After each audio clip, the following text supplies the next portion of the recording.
ആത്മോപദേശശതകം professor G Balakrishnan Nair sir എഴുതിയ വ്യാഖ്യാനത്തിൻ്റെ audio book നമുക്ക് തുടർന്ന് കേൾക്കാം. 37-ാം ശ്ലോകം.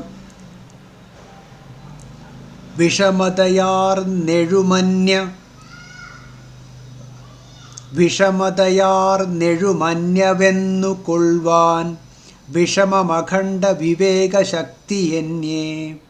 വിഷമയെ വെന്നതിനാൽ വിവേകമാകും വിഷയവിരോധിനിയോടണഞ്ഞിടേണം. വിഷമതയാർന്നെഴും പലതു കാട്ടി വിഷമിപ്പിക്കുന്ന അന്യ അവിദ്യയെ വെന്നുകൊള്ളുവാൻ. വിഷമതയാർന്നെഴുമന്യ വെന്നുകൊള്ളുവാൻ കീഴടക്കാൻ അഖണ്ഡ വിവേകശക്തിയെന്നേ. അഖണ്ഡബോധ വസ്തുവിനെ വിചാരം ചെയ്തറിയാതെ വിഷമം പ്രയാസമാണ്. അതുകൊണ്ട് വിഷമയെ വെന്ന പലതിൻ്റെ സങ്കല്പം തിരസ്കരിച്ച് അവിദ്യയെ ജയിച്ച് വിവേകമാകും വസ്തുസ്വരൂപം വേർതിരിച്ചു കാട്ടിത്തരുന്ന വിഷയവിരോധിനിയോട് ഭൗതിക വിഷയങ്ങളിൽ വിരക്തി ജനിപ്പിക്കുന്ന വിദ്യയോട് അണഞ്ഞിടേണം. സദാ സഖ്യം പുലർത്തേണ്ടതാണ്. പലതു കാട്ടി വിഷമിപ്പിക്കുന്ന അവിദ്യയെ കീഴടക്കാൻ അഖണ്ഡബോധ വസ്തുവിനെ വിചാരം ചെയ്തറിയാതെ പ്രയാസമാണ്.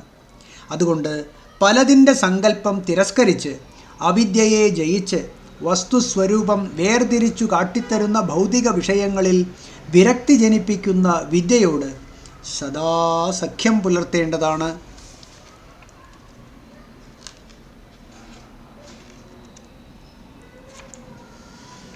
വിഷമതയാർന്നെഴുമന്യ സമബുദ്ധിക്ക് ഭംഗം വരുത്തി അനേകം നാമരൂപങ്ങളിൽ മനസ്സിനെ അകപ്പെടുത്തി വിഷമിപ്പിക്കുന്ന ശക്തിയാണ് അന്യ. പലതുകണ്ട് രാഗദ്വേഷങ്ങളിൽ അകപ്പെടുന്നതാണ് മനസ്സിൻ്റെ വിഷമാവസ്ഥ. ഇതുതന്നെയാണ് സംസാരബന്ധം. അദ്വയാത്മസത്തയുടെ വ്യക്തമായ ബോധം കൂടാതെ അന്യയെ ജയിച്ച് സംസാരബന്ധ വിമുക്തനാകാൻ കഴിയുന്നതല്ല.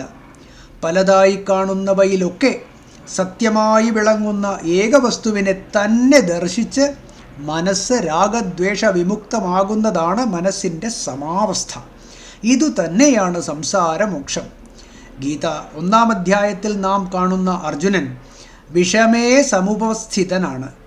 സത്യബോധമില്ലാതെ എതിരാളികളെ ബന്ധുക്കളായി കണ്ട് എൻ്റേതെന്നു ഭ്രമിച്ച് സംഘബദ്ധനായി തീർന്നതാണ് അർജുന മനസ്സിലെ വിഷമാവസ്ഥ. അഖണ്ഡമായ ആത്മതത്വം ഉപദേശിച്ചാണല്ലോ ഭഗവാൻ അർജുനനെ ഈ വിഷമാവസ്ഥയിൽ നിന്നും വിമുക്തനാക്കുന്നത്. പലതു കാണുന്നത് വിഷമം, സർവത്ര ഒന്നിനെ തന്നെ കാണുന്നത് സമം. വിവേകമാകും വിഷയവിരോധിനി. ഏകവസ്തുബോധം വളർന്ന് ചിത്തം സമാവസ്ഥയോട് അടുക്കുന്നതോടെ അതിരറ്റ സത്യബോധവും ആനന്ദവും അനുഭവപ്പെടും. തുടർന്ന് ലൗകിക വിഷയങ്ങളോട് വിരക്തി വന്നുചേരും.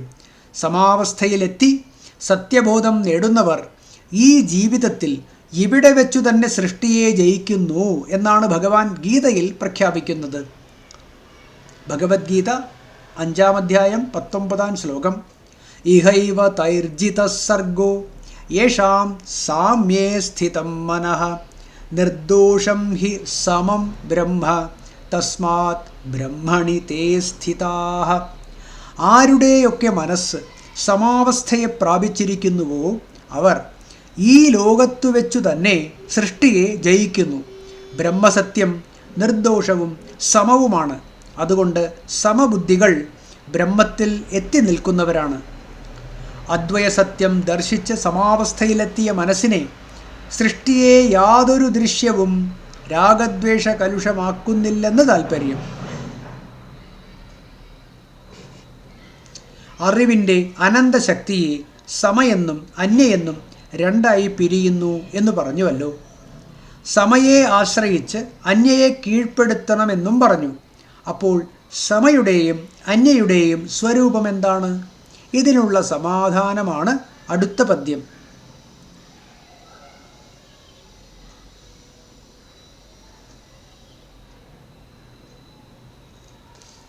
Audio book തുടരുന്നതാണ്.